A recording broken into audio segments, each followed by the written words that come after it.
Hello, welcome to today where I'm going to be fixing this leaking shower mixer.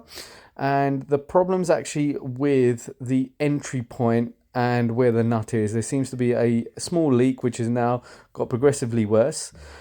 Welcome to Dim Tips, the channel that repairs, revives and restores. Please don't forget to subscribe. So the first thing I'm going to remove is that this one's actually got a hard line rainfall shower. It's quite easy to remove. If you can't screw it off by hand, there's two little tabs which are marked there. Use an adjustable spanner to remove it. What you'll just see there is there's going to be a washer or a seal that should just keep it in check. Do not forget to turn off the water before attempting any of this.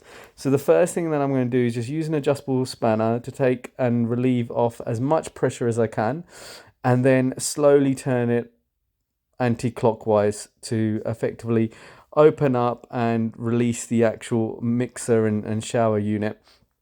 The thing that I would absolutely stress here is be very careful of the chrome. If you want to add in a bit of cloth to protect the chrome, you can do, but you just get used to it. The next thing that I was going to do was just have a look at the actual connectors to the wall. Are they fine? They seem to be absolutely fine, no problem there. So probably an issue with the actual unit itself, and we'll discuss that. When adding the unit back on, do not forget to put PTFE tape around those particular valves.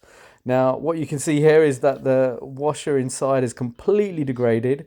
So what I'm going to do is I'm just going to head to a plumber's merchant and just get some new washers for the shower.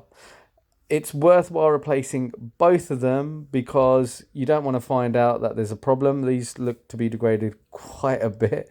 And what I've done is just use the adjustable spanner to get it just tight enough.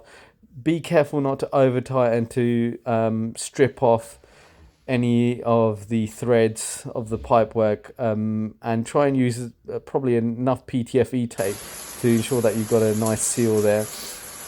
Here's the shower actually working. Well, I hope you enjoyed the video. Please don't forget to subscribe and check out any of my other repair videos.